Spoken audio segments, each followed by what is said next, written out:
Globalist leaders unite behind the slogan Build Back Better to push the Great Reset agenda.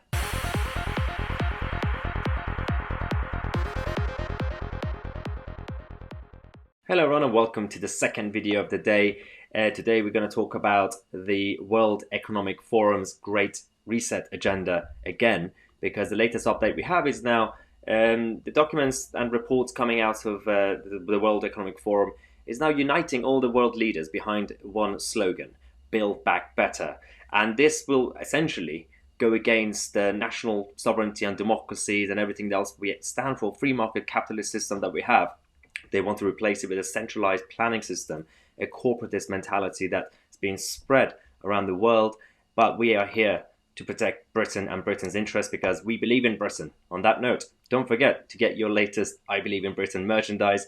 The link is in the description. If you're a member, you get 10% discount. You can check out the community tab. Now, let's start with the Great Reset. So you might have heard about this recently, obviously, before the official documents came out.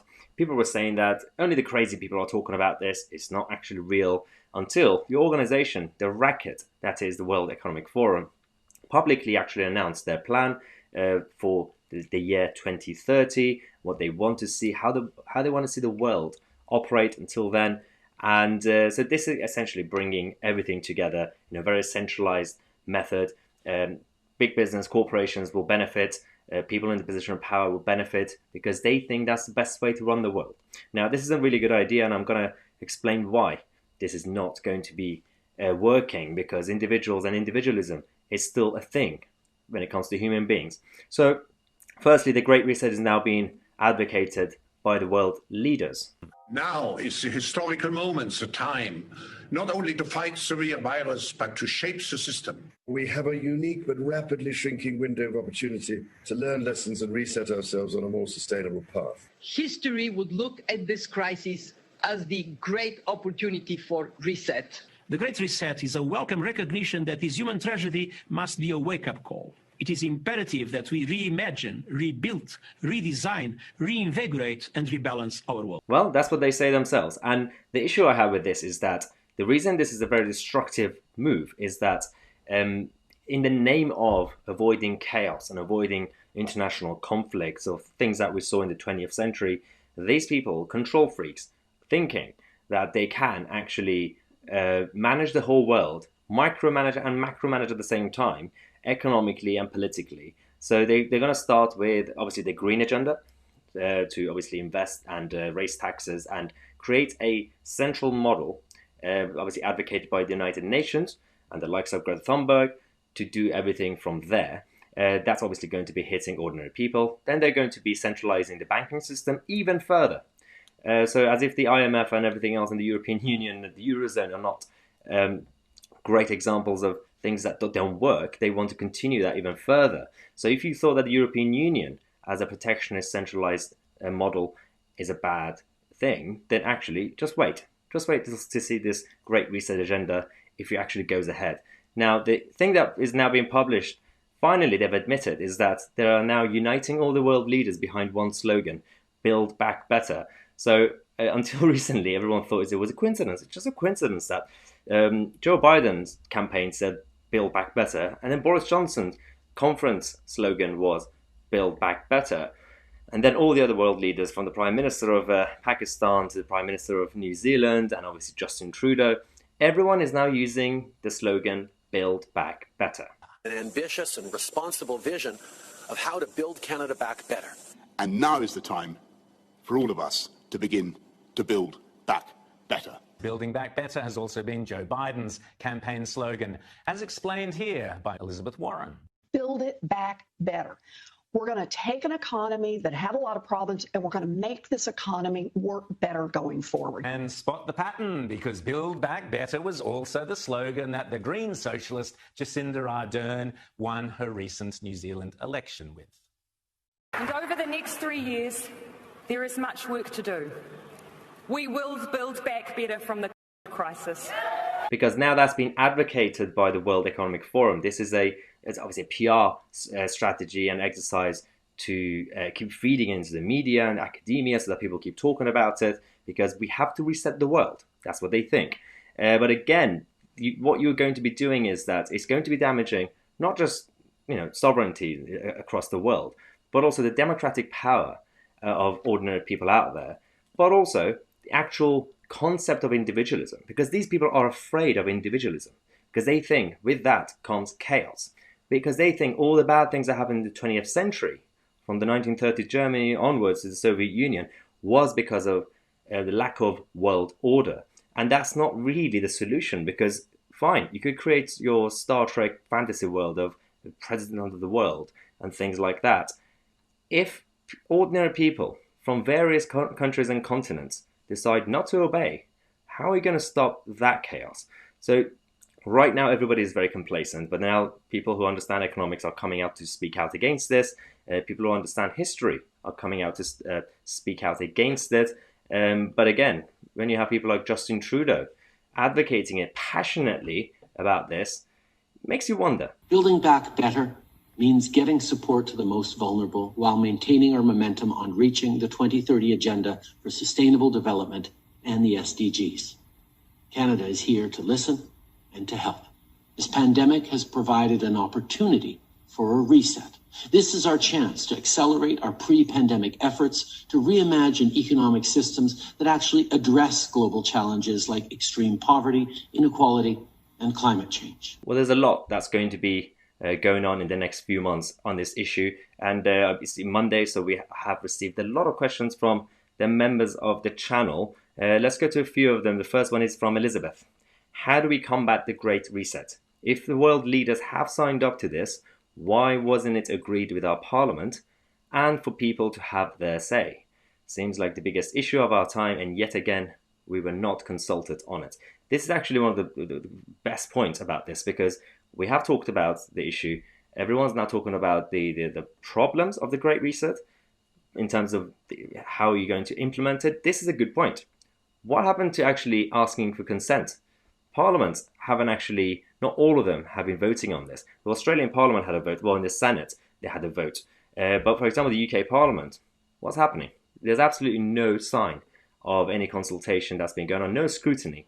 And I don't know how to combat this, because obviously the mainstream media are still complacent about this, and they're just like not really worried about. I'm guessing that's just, I'm going to give them the benefit of the doubt that they're just being lazy, unless they know something that we don't. So Keith Miller says, with regards to the unlawful internal market bill, was the 9 billion euro bailout of the Lufthansa by the German government back in May allowed under the EU rules? Is this the level playing field for other airlines throughout Europe? Well, no. So this level playing field stuff and the subsidies, all these state aid rules, don't apply when it comes to the big players in the European Union. Germany have constantly been breaking their own rules, the rules that they obviously impose onto other EU nations, but when it comes to their own big sectors and industries, every now and then, let's just break the rules because we are the big players. Same thing in France, same thing in the past with Italy as well, with some of the farming industries. It's actually embarrassing. So this, when it comes to the internal market bill, I don't care at this point, because domestic law and common law, obviously, Trump said we have to protect our own country against these weirdos. So next we have Christoph, who says, do you think that a Boris without Dom is worse than a Boris with Dom? Referring to Dominic Cummings.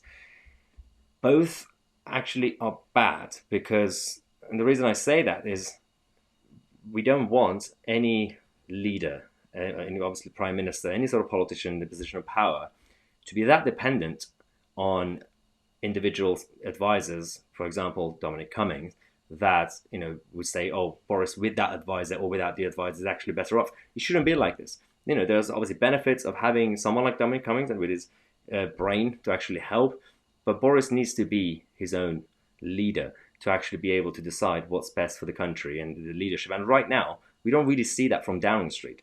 And with the chaotic situation we've had over the last few days, we're still not really seeing any proper direction coming out of number 10. They still have time. The next election is 4 years from now, but things could change until then. Boris's leadership could be undermined in the next few months, let alone the next 4 years.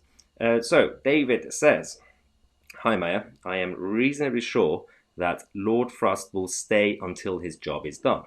He has put so much effort into doing what is right for the country. In doing so, he has built himself a pretty good reputation. I think he has too much to lose by leaving.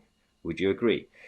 Well, that's the thing. So the one good thing about Lord Frost as our chief negotiator for Brexit is that as a civil servant, unlike all the other senior civil servants, he received his mandate and is actually just doing the job instead of coming up with excuses or trying to create obstacles, say, oh, actually, we can't do that. This is a classic civil service tactic that they always do with politicians. That's one. Secondly, actually, David Frost has gone so hardcore on his red lines that if he or Boris Johnson, obviously, if there's going to be a U-turn, it will come from the Prime Minister, not Frost himself. If the Prime Minister actually forces Frost to be like, well, you're going to have to change your position, I'm not sure he's going to be happy about this because he's gone all out. So I really hope that, I'm glad that he's actually stayed in the job because he almost left Downing Street with Dominic Cummings and Lee Cain. So I hope he stays, and I hope that he manages to actually get Brexit done, as Boris Johnson used to say. Alex says, "Hi Maya, I have a really important question to ask you. As a fellow Man United fan, are you Ollie in or Ollie out?" Okay, why do you guys trigger me with Man United questions every week? So you guys know I'm Ollie out because, and not just him, Woodward and the Glazer family, they all have to go out because they've destroyed the club. And this is the one good thing that they've done is for the economic side of the club. They've managed to kind of help a bit, but they've also wasted a lot of money. So we've lost in terms of gross revenue over the last few years. So yeah, everybody out, change the club and make Man United great again. Capellan says, "Hello, Maya TC. Who do you think will be the next chairman for the BBC? Is it Sir Robert Gibb or Kelvin Mackenzie or George Osborne?" I don't really predict these sort of things, but I'm pretty sure it's not going to be Kelvin.